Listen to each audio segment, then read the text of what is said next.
Dije yo, y esto tiene que ver con esto. Si la implosión de Estados Unidos llevara a un mundo más justo, más igualitario y menos violento, ¿sentiría yo algún júbilo de ver la caída de Estados Unidos? Pero hoy, la caída de Estados Unidos lleva al fascismo, la anticiencia, la antiilustración y el retorno de los tiranos.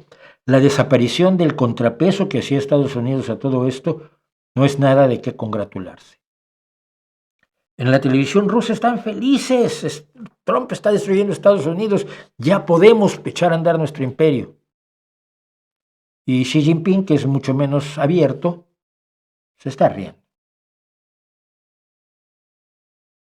Porque también quiere lo nuestro. Pero Estados Unidos tiene por lo menos contrapesos y por lo menos tiene una prensa libre y por lo menos tiene políticos que se preocupan realmente por la gente y no solo por el poder que puedan ejercer, que no es perfecto ni mucho menos, pero es bastante mejor que lo que nos ofrecen China y Rusia. Pero entonces alguien respondió, porque la gente hace eso, con el añadido de que se trata de la más grande potencia mundial, Estados Unidos. Dice, así que parece más bien la caída de la supremacía occidental, porque no está claro qué país occidental lo relevará, pues tiene que ser un país, ¿no? Y la consolidación de China y el inicio de su hegemonía global. Claro, si Estados Unidos sí, implosiona, como parece que pretende que lo haga Donald Trump, pero no estén tan seguros de que va a pasar, pues su lugar lo ocupará China, ¿no? El mundo unipolar después de la caída del muro de Berlín y de la Unión Soviética, el mundo había sido unipolar. Yo creo que no. Y entonces Francis Fukuyama escribió El fin de la historia y todavía no se avergüenza de ello.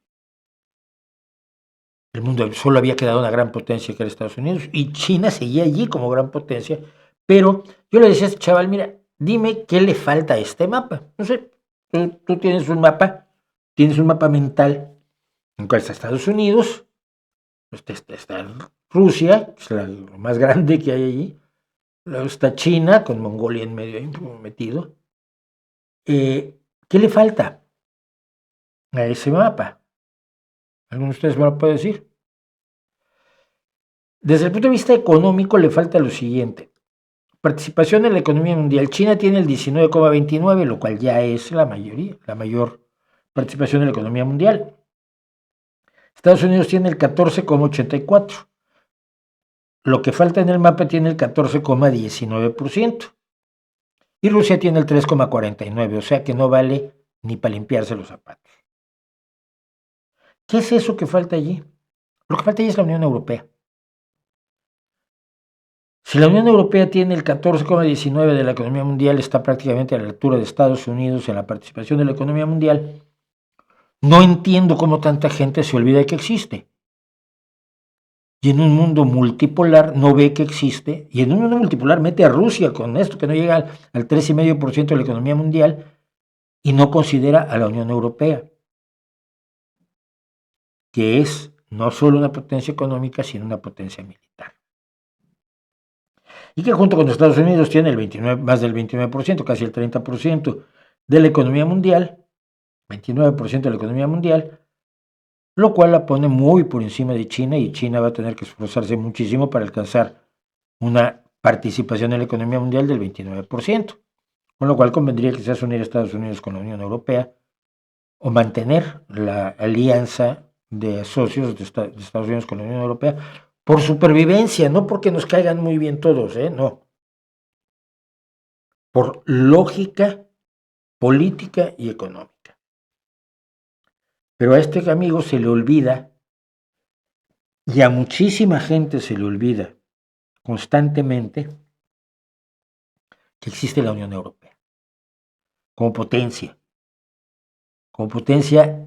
consolidada, cada vez más consolidada en sus objetivos comunes. Hablábamos de eso con Jonás Fernández el otro día, con un europarlamentario.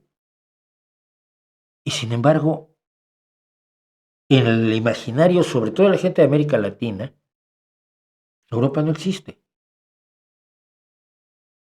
Y se pueden llevar un chasco con eso. Yo creo que es un error grave, porque es una forma de ver parcialmente al mundo, y olvidándose de una cosa, la única colección de potencias coloniales que se ha preocupado por pedir perdón siquiera, al menos ofrecer una disculpa, sobre todo, me refiero a los, obviamente al esfuerzo colonial reciente, donde todavía viven víctimas, no me refiero a lo que pasó hace 400 años, 500 años, que es el caso de África y de Asia, sí, fundamentalmente, son las colonias posteriores de la Europa, por lo menos da dinero para el desarrollo en grandes cantidades a África, ¿no?